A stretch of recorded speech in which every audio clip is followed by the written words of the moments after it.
Welcome. Today's video is going to be about the pro angler and the relationship with their sponsors. Um, Sponsors are a huge part of the pro angling business model, as demonstrated in the video of Bass Fishing Economics. You can see that paying for it out of your own pocket is just not a feasible option unless if you are independently wealthy. You got to have money come from somewhere. Sponsorships is how we do it. We can get sponsors. They can approach us, or we can approach them. Um, Oftentimes, approaching them, it's probably easiest to approach them if you happen to have an inside connection, right? It's who you know, not what you know. In a lot of cases, it's reality of the world we live in. But it's not, you know, there are you can come in cold on people, and it never hurts to do that. You're probably going to find a lot of rejection, but there's you got to knock on doors, man. You got to knock on doors and come in with a plan. You got to come in with a plan, and that's the thing. Um, that's kind of where I want to go with this. Is what is this relationship? Once you have the sponsorship, what is that relationship? Okay, it's basically the sponsor provides you with something. Okay, it's either going to be a discount on a product, or it's going to be free product, or it might be cash and the product. So ideally, that's the best level, getting cash. Um, but you gotta, that just doesn't come easy. So, and the other point I want to make about that is not every angler is going to, or not every pro angler is going to be at the same level on that, right? It's all about what the sponsor views as your worth to them. So, and that's very important. So, what is your worth? What what can you tell a sponsor and then follow up on to make yourself to be a worthy candidate for sponsorship? So, there's a number of things. And it kind of varies with whether it's inside the fishing industry sponsor or maybe it's completely outside the fishing industry type of sponsorship. But anyways, like one thing is product development. You can work closely with, like, let's say it's a tackle company.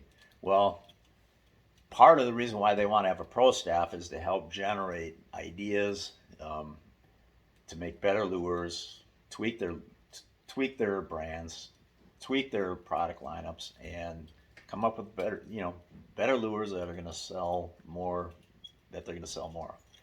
Okay, that's one thing.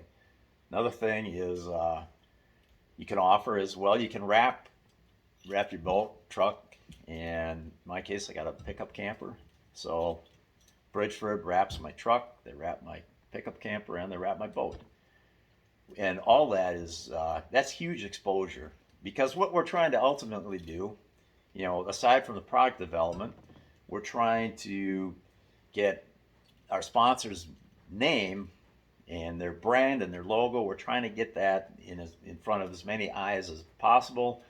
And furthermore, if depending on the situation, but not only get that in front of them, but then follow up with some kind of credibility behind it, some kind of impression that goes above and beyond just seeing this Lowrance hat on my head. There's something else to it behind it, hopefully. So the wraps are a huge deal. That don't undersell those. To if you're looking to if you're courting a possible sponsorship with somebody, don't undersell the value of those wraps because when you're driving up and down a freeway, I mean, there's all kinds of people seeing that. When you're out on the lake with your boat on a busy weekend, a lot of people see your boat out there. So don't undersell that wrap. Let's see, what else I got on the list? Um, Social media in recent years has become a big part of sponsorships.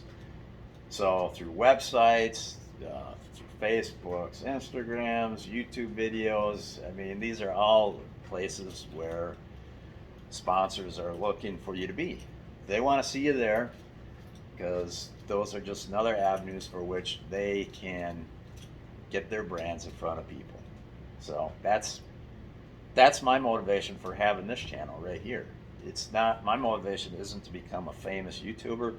My motivation is um, to provide another avenue for which my sponsors can get their products in front of people. Now, I'm not going to be a complete, my with the intention of my videos is I don't want them to be complete advertisements. I actually want to entertain and inform the viewers so that they come back. I'm not going to be just running an advertisement here. It's going to be hopefully some entertaining stuff, and hopefully there's something to learn here. It's not going to happen every time, but hopefully enough times that enough of you come back to watch another one when I make a new one. Anyways, so social media is pretty important nowadays. 10, 15 years ago, I remember I first started my Facebook page 12 years ago, and that was like, that was when the whole social media thing started hitting the, started registering with the sponsors. They're like, hey, we got to start doing this. And I might have been even a few years late to the party at that time. So I think what year was that? I don't know. It was like 12 years ago or somewhere in there. But anyways, and that's just the impact of that is just more and more valuable to the sponsors. All right, next on the list. I can't even read my own writing. Oh, just seminars and public appearances. That's that's just another way you can get out in front of the people and be seen wearing their logos. Be seen, if it's a fishing sponsor, you can be promoting, whatever hot fishing lure they come out with, or a brand new reel or something to that effect. That's the water pump, if you can hear that. The other thing is next, guiding. Actually, that's great one-on-one type of sale. You actually get a person in your boat, and if you're any good at it, not just putting the people on the fish. That makes things a lot easier to sell. But just being a personal person, agreeable, good fellow to get along with, just being yourself, just being a decent person. That person, that client in that boat that you're guiding, they're gonna walk away with a good day, good impression of you. And that's in the process of guiding, you can show them your electronics, show them your trolling motor. They might have questions about your outboard, your boat itself, and these are all. It's just a great opportunity to promote. All right, so next on the list. The other thing clients or sponsors might want is occasionally they might come to you and say, hey, we've got this regional salesperson in Iowa, and he's really into fishing, and this guy, is there any possible way you could get there and take this guy out fishing? So that's another thing sponsors like to see, if they can call on you for a special trip with a special client of theirs. That's something they're going to ask you. At least some of them do. And sign up for those things when you can.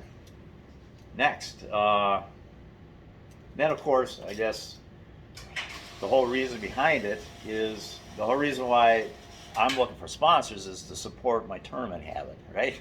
I love fishing tournaments, love the competition, love the people, just the challenge of it all. It's a lot. A lot of you guys are tournament anglers. You know what I'm talking about.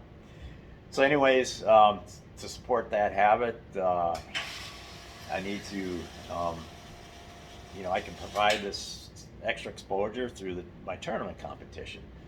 And, if you do well, obviously you're going to generate more attention. And if you do really well, then they put the cameras on you, and especially with the live streaming they do in these tournaments nowadays, you can you can put your boat in front of a ton of people on a top 10 day with if you got a cameraman with you. So that's all valuable stuff. And not only that, just the tournament.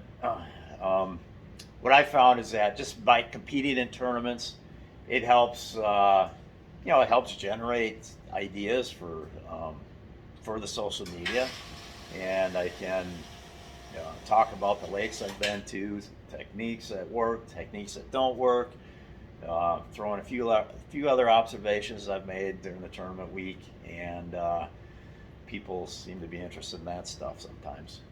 So those are all things that are of value to your sponsor, all those things.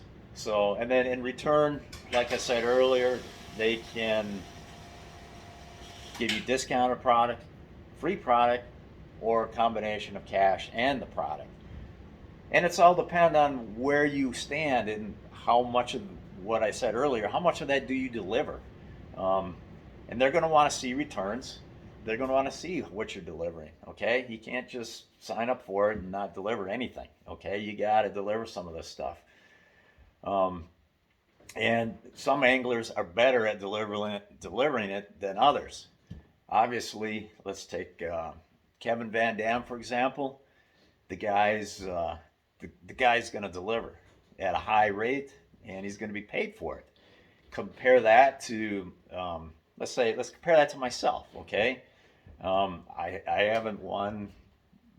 I don't have the tournament accolades that Kevin Van Dam does. I don't have the popularity. I don't have the just awareness of who I am out there. So I am not going to be sponsored at the same level as Kevin Van Dam. And and if you just look across the just the general scope of all the professional anglers, you have that varying degree. You have the top one percenters who have earned it. I mean, through their fishing abilities, they've earned what they're getting, and the ones that are really good at it, they deliver it at that level. And then you got brand new guys that are into the sport. Well, they might get there, but they got to work their way up. And then you got people everywhere in between. Okay, um, Ranger. Let's say Ranger Boat. They might sponsor a stable of pro fishermen. Some of them are going to be well compensated for. Some are going to be at beginning levels. In fact, a lot of these companies, a lot of these fishing industry companies, they actually have just structured tiers of sponsorship, and they'll put you in a tier based on what you have done for them. So, bottom tier might be a 10% discount. Then another tier might be more like a 40% discount, and top next level could be like 100% discount, and then maybe 100% plus cash on top of that if you're one of their top guys. So you could be at any level in there. So one thing you can't do is just make assumptions that all these anglers are all at this top tier level, because that's not the case. In fact, most. Well, I guess what I was going to say really doesn't hold up, so I'm not going to say that. But so, anyways, just understand that there's different tiers to that. Now, when you get when you get into the smaller companies that are sponsoring you, maybe it's a startup tackle company. They may not have that type of tiered system. They'll probably have a smaller pro staff, so they can handle you more one-on-one and customize a sponsorship more one-on-one. But it seems like the really big industry giants, they have structured tiers. They're all laid out, spelled out, written out, and they and they stick you in one of those levels depending on how they feel you're promoting their product. Um, then there's the non-endemic sponsorships. Those sometimes it's hard to get them to, if they're unfamiliar with tournament fishing. It may be hard to get them to understand the type of exposure you can get to them.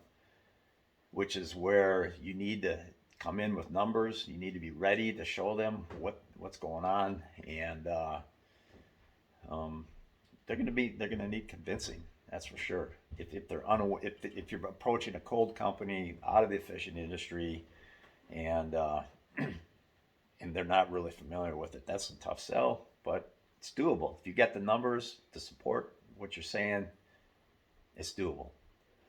So, gosh, what else?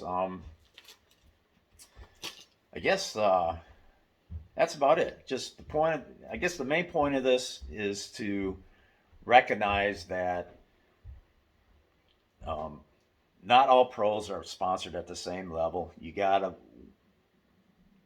work for it, and there's a couple factors that go into determining what level you are at. So, anyways, thanks for tuning in, and see you next time. Over.